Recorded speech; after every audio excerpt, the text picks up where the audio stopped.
Zee 24 तास एक पाऊल पुढे। भाजपचे प्रचार प्रमुख नरेंद्र मोदी यांनी मुंबईत कार्यकर्त्यांशी बोलताना मिशन 2014 ची घोषणा दिली।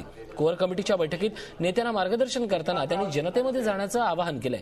नेते केवळ निवडणुकांपुरतेच जनतेत जातात, तुम्ही त्याआधी जनतेमध्ये जा असं त्यांनी म्हटलंय। काँग्रेसचा भ्रष्टाचार जनतेपुढे मांडा असंही त्यांनी यावेळी म्हटलंय।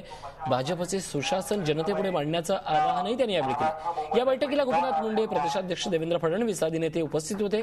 मात्र राज्यातले ज्येष्ठ नेते आणि माजी पक्षाध्यक्ष नितीन गडकरी हे दिल्लीत असल्यामुळे ते या बैठकीला अनुपस्थित होते।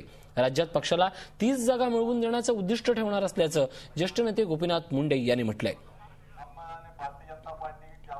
नरेंद्रभाई मोदी यांच्यासोबत भारतीय जनता पक्षाच्या प्रमुख कार्यकर्त्यांची आज या ठिकाणी बैठक झाली। या बैठकीमध्ये त्यांनी प्रामुख्याने जनतेमध्ये जाण्याच्या संदर्भातल्या सूचना दिल्या।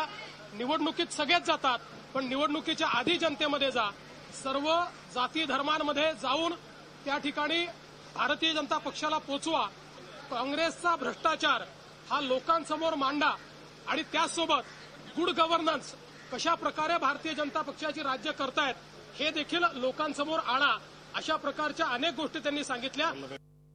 झी 24 तास एक पाऊल पुढे।